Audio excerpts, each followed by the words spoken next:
제목은요, 그리스도의 몸을 세우자라는 제목으로 에베소서 4장 7절에서 11절 말씀을 함께 합독하도록 합니다. 본문 말씀은 앞에 띄워져 있으니까요, 저희가 함께 하나님의 말씀을 합독합니다. 시작. 우리 각 사람에게 그리스도의 선물의 분량대로 은혜를 주셨나니 그러므로 이르기를 그가 위로 올라가실 때에 사로잡혔던 자들을 사로잡으시고 사람들에게 선물을 주셨다 하였도다. 올라가셨다 하였은즉 땅 아래 낮은 곳으로 내리셨던 것이 아니면 무엇이냐. 내리셨던 그가 곧 모든 하늘 위로 오르신 자니 이는 만물을 충만하게 하려 하심이라. 그가 어떤 사람은 사도로 어떤 사람은 선지자로 어떤 사람은 복음 전하는 자로 어떤 사람은 목사와 교사로 삼으셨으니 이는 성도를 온전하게 하여 봉사의 일을 하게 하며 그리스도의 몸을 세우려 하심이라. 아멘. 제가 예수님을 영접하고요, 가장 부러워했던 사람들은 어떤 사람들이냐면 기타를 메고 앞에서 찬양을 인도하는 사람들을 너무너무 부러워했어요. 왜냐하면 그렇게 멋있게 보일 수가 없는 거예요, 제 입장에서는. 그래서 제가 결단한 것이 하나 있는데, 내가 무조건 기타를 배우겠다라고 굳은 결심을 하고 기타를 배우게 도전합니다. 저도 원래 좀 약간 군성이 좀 있어가지고 한번 하면 잘 안 노는 편이었죠. 그래서 이제 당시 중국 시골 교회에서 기타를 배워주는 어떤 분이 계셔서 어떤 기타를 배우기를 하다가 한 달쯤 지나서 때려치게 됩니다. 저는 애초에 손가락이 좀 작아서 손마디가 되게 좀 작아요. 제가 기타를 치기에는 되게 적합하지 않는 신체 구조를 제가 가지고 있는 거예요. 그러니까 그런 데다가 또 음정도 별로 안 맞고 또 박치예요. 그러니까 아무 데도 안 맞는 거예요. 제가 한 달 동안 열심히 하다가 너무 피곤해 가지고 때려치웠습니다. 그래도 지금은 좀 나은 편이에요. 신학교 한 8년 다녔더니요, 채플만 계속 매일 들었더니 약간 음정은 괜찮은데 여전히 박치는 계속 박치입니다. 그래서 사실이요, 하나님께서는요, 우리 그리스도인들에게 원하시는 삶도요, 우리의 재능을 따라 사는 삶인 것 같아요. 항상 우리가 세상 살면서도 기쁨을 잃지 않고 진정으로 행복해질 수 있는 삶도 사실은 하나님이 주신 은사를 따라서 사는 삶인 거죠. 오늘 본문의 말씀은 하나님께서 사실 우리 모두에게 그런 재능을 다 주셨다는 것, 그리고 그 재능을 주신 목적은 무엇이며 그렇게 우리는 그 재능을 가지고 어떤 삶을 살아야 될 것인가를 우리에게 말씀해 주고 있습니다. 사도 바울은 4장에서부터 시작된 합당한 삶에 대한 말씀에서 우리 지난주에 뭘 배웠죠, 여러분? 지난주에 우리는 부르심이 합당하게 사는 삶에 대해서 말했어요. 이것은 교회의 통일성을 강조한 것이고요. 그래서 4절부터 6절까지 보면요, 하나라고 하는 단어가 무려 7번씩이나 반복이 됩니다. 그런데 이 하나됨이라 하는 것이 마치 공장에서 벽돌을 찍어내면 다 똑같듯이 그렇게 획일적인 하나됨을 말하는 것은 아닙니다. 다시 말해서 교회는 하나됨 속에 다양성이 있다는 것을 말한다는 것이에요. 실제로 하나님께서는 우리 각자에게 다양한 은사를 주셨어요. 그래서 오늘 본문 7절에서 보시면 그 말씀을 하신 것 같이 우리 각 사람에게 그리스도의 선물대로 은혜를 주셨다고 하는 겁니다. 허물과 죄로 죽었던 우리를 살리신 구원의 은혜는요, 우리 모두가 다 동일합니다. 어떤 분은 특별한 구원의 은혜를 받고 또 어떤 분은 좀 못한 구원의 은혜를 받은 것이 아니에요. 구원의 은혜까지 이르는 방식은 사람마다 조금씩 달라요. 어떤 분들은, 저 같은 사람들은요, 아주 좀 터프하게 말하면 생명이 왔다 갔다 하는 그 과정 속에서 구원에 이르기도 하지만, 또 어떤 분들은 엄마 따라서 아빠 따라서 아주 부드럽게 편안하게 구원의 은혜가 임하기도 한다는 거예요. 이렇게 구원에 이르는 방식은 다 다른데 그 구원의 은혜만큼은 저처럼 생명이 왔다 갔다 하면서 얻은 구원의 은혜는 아주 대단한 구원의 은혜고, 모태 신앙으로부터 얻은 구원의 은혜는 별로 대단하지 않은 구원의 은혜인 것이 아니라고 하는 것입니다. 그런데 오늘 본문에서 각양 은혜를 받았다, 이 말은 그런 동일한 구원의 은혜를 말하는 게 아니고요, 소위 은사적인 측면에서의 은혜를 말한다는 거예요. 사실 여기에 나오는 은혜라는 단어는요, 선물, 기프트라는 뜻이에요. 이어서 나오는 8절의 말씀이 시편 68편의 18절의 말씀을 인용한 건데요. 여기에서도 하나님이 주신 은혜를 선물이다 혹은 기프트라는 단어를 써서 표현을 했다는 겁니다. 그러므로 이르길 그가 위로 올라가실 때 사로잡혔던 자들을 사로잡으시고 사람들에게 선물을 주셨다는 거예요. 예수님께서 인류 구원의 사명을 이루시고 승천하실 때에 그리스도의 몸으로 부름받은 모든 성도들에게 각자 선물을 주셨다고 하는 거예요. 그런데 여기서 말하는 선물이라는 단어는 우리가 흔히 알고 있는 구원의 은혜, 이것을 말하는 게 아니고 은사, 기프트라고, 다시 말하면 하나님의 재능, 달란트를 말한다는 거예요. 그래서 하나님께서는 저에게도 여러분들에게도 한 사람도 빠짐없이 모두에게 그리스도의 몸으로서의 역할을 할 수 있도록 재능을 하나씩 다 주셨다고 하는 겁니다. 그런데 어떤 분들은 이렇게 말하기를, 목사님, 전도사님, 저는요 은사가 없나 봐요, 할 줄 아는 게 아무것도 없어요 라고 말하죠.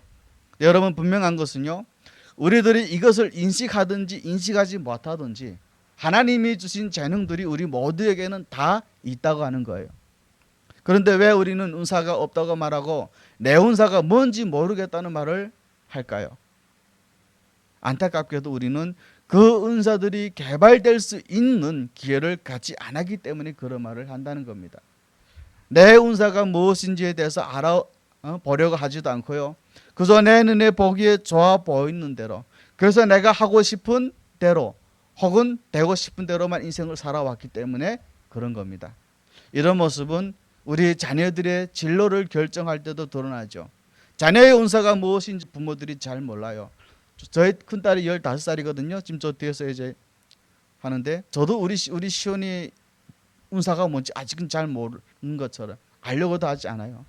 그러면서 내 자식들은 부모가 생각하기에 야, 변호사 되면 좋겠다 혹은 의사 되면 좋겠다, 자기들이 좋아 보이는 쪽으로 진로를 정하고 심지어는 그것을 자녀들에게 강요를 한다는 겁니다. 이런 태도는요, 결국 본인들뿐만 아니라 주변 사람 모두를 고통스럽게 해요. 은사도 아닌 일을 평생 업으로 살아가야 하니 본인은 얼마나 괴롭겠습니까? 또 잘하지도 못하면서 억지로 하는 일 때문에 주변 사람들 또한 얼마나 고통스럽겠냐 말이에요. 교회 안에도요, 은사가 아닌 일을 하게 되면 하는 사람도 힘들고요, 그분과 함께 일해야 되는 사람도 힘들고 결코 교회에도 유익이 되지 못한다는 것입니다. 그런데 우리가 은사와 관련해서 한 가지 알아야 될 것은요, 은사라는 것은 각자의 분량에 맞춰서 예수님께서 나누어 주시는 거라는 거예요. 오늘 보면 7절에 보시면 한글 성경에는 그리스도의 선물의 분량대로 주셨다라고 그러죠. 그런데 이게 한국어로 약간 무슨 뜻인지 약간 좀 아리달성해요. 그런데 영어 성경에 보면요, 정확하게 이해가 됩니다. 영어 성경에는 이 부분을 한글로 번역하면 예수님께서 나누어 주신 은혜다라고 말을 하고 있다는 거예요. 실제로 고린도전서 12장 11절을 보면 더 정확하게 은사에 대해서 말씀을 하고 있습니다. 제가 함께 합독합니다. 시작.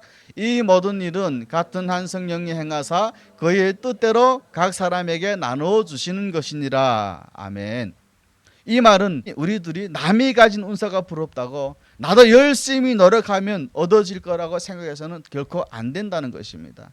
다 예수님께서 각자 주신 은사가 다르고 분량이 다 다르다는 거예요. 그렇기 때문에 괜히 남의 은사에 욕심내면서 나도 좀 저렇게 살아봤으면, 나는 왜 저렇게 안 되지 하면서 자기 은사도 아닌 것을 개발하려고 노력하기 전에 하나님이 나에게 혹은 내 자식한테 무슨 은사를 주시는지를 알아봐야 된다는 겁니다. 자신의 은사가 아닌 것을 개발하려고 하면요, 제가 단언코 말씀드리는데 아무래도 노력해도 잘 안 됩니다. 또 남의 은사를 부러워해서도 안 된다는 거죠. 하나님께서는 우리 모두가 각자 다른 일들을 하도록 부르셨기 때문에 각양 주신 은사대로 내가 해야 될 일을 하면 되는 겁니다. 자신의 눈에 좋아 보이는 일을 하려고 하지 말고 자신의 은사에 맞는 일을 그것도 분량대로 하라고 하는 것이에요. 그렇지 않고 남의 은사를 부러워하면서 내 은사도 아닌 것을 억지로 이루어내려고 하면 자신도 힘들어지고요, 가족들도 힘들어지고 주변의 사람들도 힘들어지는 겁니다. 예를 들면 저 같은 사람이 찬양 인도하는 게 너무 멋져 보인다고, 그래서 제가 찬양 인도를 하면 우리 교회분들 얼마나 힘이 들겠어요. 박자도 안 맞고 음중도 안 맞고 하나도 안 맞아. 그럼 은혜가 되겠습니까? 그게 은혜가 안 되죠. 맨날 박자 틀려가지고 또 가르침에 은사도 없는 분이 가르치면 뭔가 있어 보인듯 해서 자꾸 가르치려 들면 그 사람한테 배우는 사람들은 또 얼마나 힘이 들겠냐는 말이에요. 제가 아는 어떤 분은요, 서울대학교 의과대학을 나오신 분인데요, 그래서 스페셜리스트가 됐어요.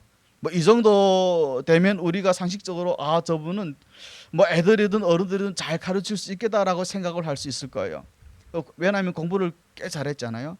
그런데 이분은요, 뭔가 혼자 깊이 생각하고 연구하고 그래서 일을 계속 계획하고 진행하는 이런 기가 막혀요. 이런 사람들 따라갈 자가 없을 정도로 유명한 사람들이에요. 그런데요, 가르치는 일은 이상하게도 못해요. 말이 앞뒤가 안 맞고요, 이리 갔다 저리 갔다 삼천포로 날아다녀요.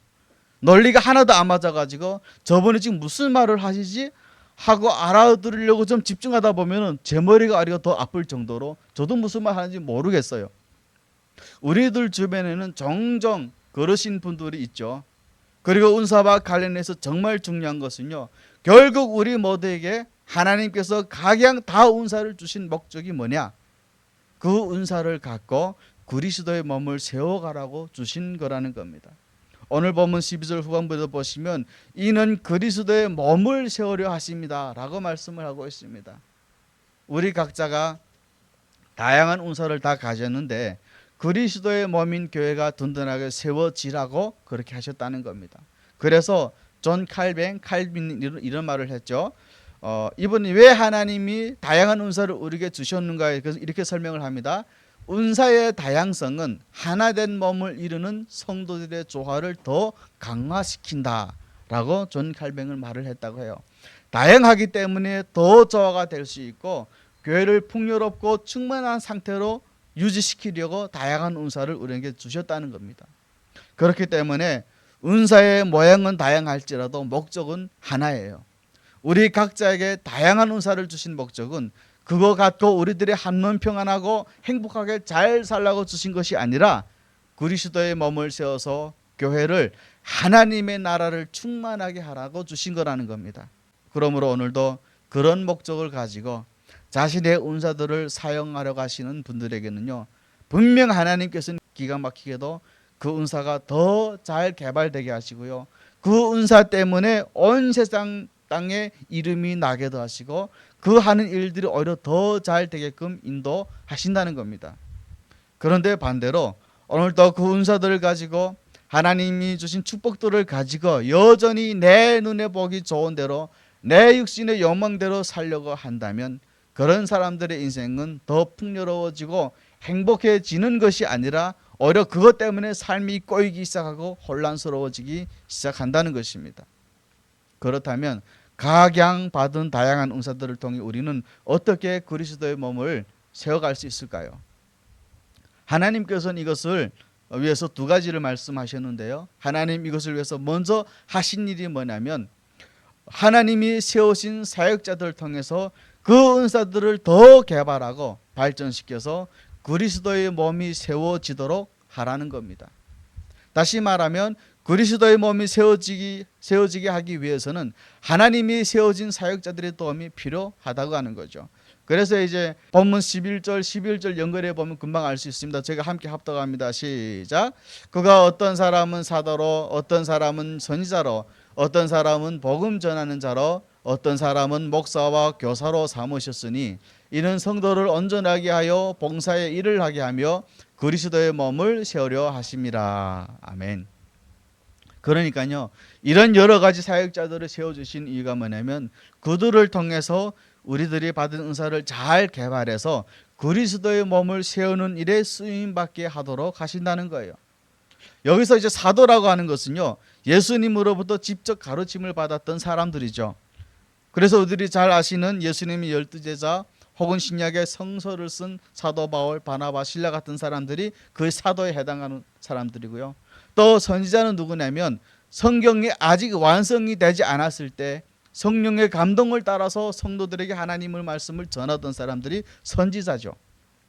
그런데 특별히 이 사도와 선지자의 직분은 이미 성경이 완성된 지금에는 더 이상 존재하지 않습니다. 그래서 우리들이 아는 소위 신사도 운동이라고 하는 것이 문제가 되는 거예요. 그 다음으로는 복음을 전하는 자가 있는데요. 이들은 사도들에게 임명되고 파송받은 순회 전도자들이었고 오늘날은 선교사님들 혹은 이제 순회 선교사님들이 바로 여기에 해당이 되죠. 마지막으로 이제 목사와 교사가 있습니다. 그런데 이 개역 성경에는 구분이 잘 안 되어 있는데요. 원어 성경에는 이 목사와 교사라는 직분 앞에 정관사가 하나예요. 따라서 여기 말씀하는 목사와 교사라는 것은 두 개의 다른 직분을 말하는 것이 아니고요. 하나의 직분을 두 가지로 표현을 한 겁니다. 실제로 하나님의 양머리를 치도록 부름받은 목사는 동시에 그들을 잘 가르치며 양육해야 될 책임이 있는 교사이기도 해요. 그래서 오늘 성경 본문에 보면 혹은 목사와 교사로라고 써 있어요.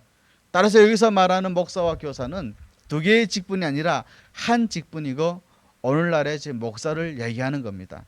그런데 바울은 하나님께서 교회에 왜 이런 사역자들을 세워주셨느냐, 그 목적이 성도들로 하여금 각자 주어진 은사를 따라서 그리스도의 몸을 잘 세워가도록 도와주기 위함이라고 하는 겁니다. 따라서 우리들이요, 각양 은사를 가지고 그리스도의 몸을 세워가시려면 교사의 역할을 하시는 목회자들의 도움이 절실히 좀 필요한 겁니다.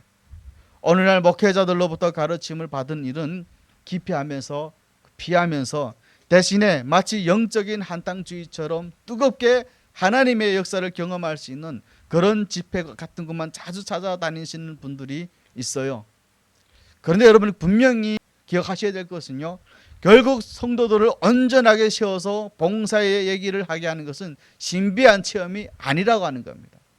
하나님의 말씀이고 그 말씀을 가르쳐주는 목회자들의 도움이 필요하다고 하는 겁니다.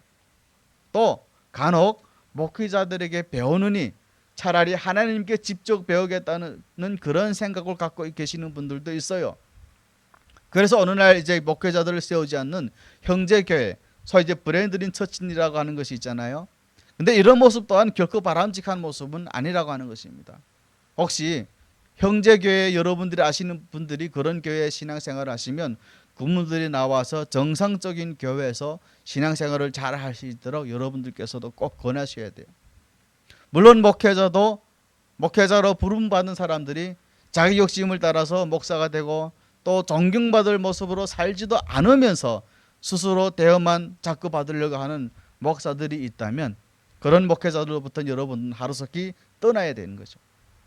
만약 우리들이 나는 옥하는 목사님 정도 돼야 가르침을 받겠다라고 하신다면 그런 분들은 그러면 하나님은 왜 이 땅의 사랑의 교회만 아니라 수많은 교회들을 세우셨을까를 한번 생각해 보셔야 돼요. 요즘 같으면 온라인에도 얼마든지 유명한 목사님들 설교를 들을 수 있잖아요. 그런데 하나님은 왜 주일이면 모든 교회들이 옥하는 목사 설교를 다 들어야 할 텐데 그렇게 안 하고 수많은 목회자들을 강단에 세우시는가를 생각해 보셔야 된다는 겁니다. 그러므로 목사가 조금 부족해 보여도요, 하나님께서는 저분을 통해 나를 세우시려고 보내셨다고 생각하시고 그분들을 여러분들께서 존경하는 마음으로 따르시고 배우셔야 되는 겁니다. 그것이 결국은 우리들 자신에게 유익이 되는 일이기 때문에 그래요. 그런데 안타깝게도요, 오늘 많은 성도들은 목사에 대한 존경심이나 목사님을 통해 영적 지도를 받으려고 하는 모습은 점점 사라지고 있다고 하는 것입니다. 이렇게 된 데에는 말할 것도 없이요, 목사라는 사람들의 책임이 가장 큽니다. 사회의 빛이 되고 소금이 되라고 분명 말씀하셨는데 빛과 소금이 되는 것이 아니라 걱정과 근심거리를 만들어놨으니 그런 분들도 있을 줄 압니다. 그러나 하나님의 부르심도 없는 사람들이 스스로 목사가 되거나 성도들에게 삶의 모범이 되지 못한다고 해서 대우만 받으려고 하는 모습들이 있었기 때문에 그렇게 될 겁니다. 그러나 여러분, 그렇다 할지라도 그야말로 목사도 같지 않은 사건 목사가 아니라고 생각하신다면 그런 분들이 조금 부족해 보여도 주님께서 나에게 배우라고 섬기라고 세워주신 목사님이라고 생각하면 여러분들이 따르고자 하실 때 결국은 그 복은 여러분들에게로 돌아간다는 것입니다. 13절 17절에 보면 이런 말씀이 있어요. 함께 합독합니다. 시작. 너희를 인도하는 자들에게 순종하고 복종하라. 그들로 하여금 즐거움으로 이것을 하게 하고 근심으로 하게 하지 말라. 그렇지 않으면 너희에게 유익이 없느니라. 심지어 갈라디아서 6장 6절 말씀 함께 합독합니다. 시작. 가르침을 받는 자는 말씀을 가르치는 자와 모든 좋은 것을 함께 하라 라고 말씀을 하고 있습니다. 이 말씀들은요, 여러분, 목사나 전도사를 좋게 들으라고 하나님께서 해놓은 말씀이 절대로 아닙니다. 사실은 성도들이 그런 목회자를 통해 어떻게 영적인 축복을 받을 수 있을 것인가를 말씀하시는 거예요. 우리들 보기에 목회자가 좀 부족해 보이더라도 그래도 하나님이 나에게 배우고 섬기라고 세워주신 목회자다라고 생각하신다면 어찌하든 여러분 한번 잘 따르고 한번 잘 섬겨 보십시오. 그러면 그런 분들은 더 잘 배우게 되고요. 결국은 그것이 우리들에게 유익이 되는 거라는 말씀입니다. 그런데 만약에 자신의 기준에 맞지 않는다고 존경하는 마음도 없이 그뒤 그분을 따르면서 배우고자 하지도 않는다면 손해나는 것은 과연 누구일까요? 결국 앞서 본 히브리의 말씀처럼 자신에게 유익도 안 되고요. 자신만 영적으로 점점 황폐해질 뿐이라는 겁니다. 두 번째로 그리스도의 몸을 세워가려면 각양받은 은사를 가지고 봉사의 일을 서로 나눠서 같이 해야 된다고 하는 것입니다. 우리 함께 12절 말씀 함께 합독합니다. 시작. 이는 성도를 온전하게 해서 봉사일을 하며 그리스도의 몸을 세우려 하게 하심이라. 아멘이죠. 다시 말하면 성도들로 하여금 봉사일을 준비시키는 게 그게 목회자의 일이라고 하는 것입니다. 하나님이 주신 은사를 가지고 썩어져 없어질 육신을 위해 사용만 하면 결국 그런 사람들은 썩어져 없어질 것들만 거두게 될 뿐이에요. 그런데요, 그 은사들을 가지고 주를 위해서 사용하게 되면 그 은사들은 더 개발이 되어질 뿐만 아니라 우리들 때문에 예수님의 몸이 교회에 세워진다고 하는 것입니다. 그래서 갈라디아서 6장 8절에 보시면 우리 함께 합독합니다. 시작. 자기의 육체를 위하여 심는 자는 육체로부터 썩어질 것을 거두고 성령을 위하여 심는 자는 성령으로부터 영생을 거두리라고 말씀을 하고 있는 것입니다. 저는요, 우리 대한민국에 참 좋은 대학교가 많죠. 저는 장신대를 졸업했지만, 그런데 제가 개인적으로 봤을 때는 한동대학교가 제일 멋있다라고 생각을 합니다. 왜냐하면 심지어는 이제 기독교 학교라고 하는 연세대학교보다도 더 좋은 기독교 대학교가 한동대학교라고 생각을 해요. 왜 그러냐면 한동대학교는 설립 목적 자체가 달라요. 한동대학교 그 유명한 표가 있죠. 뭐죠? 공부해서 남 주자예요. 공부해서 남을 주자. 우리가 이제 보통 자녀들이 공부 안 하고 놀고 있으면 뭐라 그래요? 야, 이거 배워서 남 주냐? 네가 더 잘 되라고 그렇게 하는 거지 라는 말을 하잖아요. 그런데요, 한동대는 달라요. 공부해서 남 주냐가 아니라 공부해서 남 주자예요. 그러니 하나님이 진짜로 살아 계신다면 그런 한동대학교를 사용하지 않으시겠습니까? 저는 되게 확신이 드는 게 있어요. 한동대학교가 위튼 킬리지처럼 이제 세계적인 명문사학이 될 거라고 저는 확신을 한다는 겁니다. 하나님께서 그렇게 하시리라고 저는 믿어요. 왜냐하면 그들은 열심히 공부해서 높은 자리에 올라가서 자기의 배를 채우는 것이 아니라 세상을 그리스도의 사랑으로 섬기려는 사람들이기 때문에 그래요. 한동대 출신들을 보면 약간 뭔가 좀 다르다라는 생각이 들어요. 여러분 기억하시겠는지 모르겠죠. 몇 년 전에 포항 한동대학교에서 지진이 난 적이 있었습니다. 기억나실 거예요. 그래서 교회들에서 많이 문을 열고 대학생들을 받았던 적이 있는데, 저는 그때 지금 노원 한나라은행교회 다니고 있었을 때인데, 노원에도 중국 유학생들이 들어왔어요. 한동대학교 지진 나가지고. 그랬더니 갑자기 그 선배님들이, 한동대학교 선배들이 여기 우리 후배들 왔다고 하니까 그 침낭으로부터 시작해가지고 라면, 쌀, 한 자동차를 갖다 우리 교회에다 불어넣는 거예요. 그 침낭을 아직 제가 하나씩 쓰고 있긴 합니다만, 예, 그걸 보면서 와, 참 멋있다. 그러니까 후배들이 여기 다쳤다, 여기가 있다 하니까 한동대학교 선배들이 다 나서가지고 다 이렇게 도와서 살리는 겁니다. 하나님이 세상을 좌지우지할 수 있는 그런 세상의 주인이시라면 그런 학교를, 그런 사람들을 하나님께서 사용하지 않으실까요? 그러므로 우리들도 내가 지금 무엇을 할 것인가를 결정할 때 그 기준이 내가 이것을 하면 나한테 얼마나 유익이 될까, 그것이 되어서는 절대로 안 된다고 하는 것입니다. 내가 이거 하면 돈을 얼마나 벌 수 있나, 내가 얼마나 인정받고 승진할 수 있나, 그것이 되어서는 결단코 안 된다고 하는 것입니다. 주님께서 이것을 원하신 일일까? 이 일을 하면 주님께서 정말 기뻐하실까? 이런 것이 우리의 삶의 기준이 되어야 된다는 것입니다. 그런데 그것이 확실시된다면 우리들의 현재 상태나 여건이 좀 안 돼 있어도요, 그것 때문에 좀 어려워지고 육신적으로도 여러모로 피곤해질 것 같을지라도 그래도 믿음으로 결단해 보세요. 그러면 어떤 일이 우리 앞에 벌어지느냐 이거죠. 정말로 주님이 놀라운 역사를 나타내서 우리들 앞에 그 일을, 주님의 일을 행하실 거라는 겁니다. 그런데 맨날 내 삶에는 왜 이런 놀라운 기적 같은 일은 없냐고 불평만 하고, 정작 내 인생에 믿음으로 결단해야 되는 그 순간에 믿음으로 결단도 하지 않으면서 항상 여건과 환경을 탓하고 내가 가지고 있는 것, 주어진 것만 따지면 그런 역사는 결단코 일어나지 못합니다. 여러분, 이스라엘 백성들이 가나안 땅에 들어가기 위해서 요단강을 건너야 할 때 하나님께서는요, 믿음으로 요단강에 발을 내디디라고 했어요. 근데 그때 요단강은 우기 때여서요, 비가 많이 오고 사람들이 키가 몇 배나 넘는 깊은 강이었다고 합니다. 만약에 믿음으로 나간답시고 발을 내디뎠다가는 그 즉시 물에 빠져 죽을 수 있는 상황이었어요. 그런데 이스라엘과 여호수아는 하나님께서 명령하는 것이니까 죽기를 각오하고 믿음으로 발을 내디딘 거예요. 그럴 때 정말로 생각지도 못했던 놀라운 역사들이 우리들의 삶 가운데 나타난다는 겁니다. 이스라엘 백성들이 출애굽하면서 홍해를 건널 때도요, 하나님 어떻게 하셨습니까? 홍해를 다 갈라놨어요. 편안하고 마른 땅을 밟고 가도록 하셨어요. 그런데 왜 요단강 건널 때만큼은 그렇게 안 하셨을까요? 이제는 구원을 시켜놨으니 믿음으로 너희들이 결단을 하라고 하는 겁니다. 맨날 환경 여건 따지고 홍해처럼 다 갈라놓는 편안하고 마른 바닥이나 밟고 살아가려고 하지 말고, 때로는 죽을 각오를 하고 그렇게 살다가 내가 내 인생이 망하게 생겼을지라도 말씀대로 믿음으로 한번 순종해 보라고 그렇게 명령을 하신 것입니다. 오늘 우리에게도 하나님은 종종 우리를 연단하시기 위해서 시험을 하세요.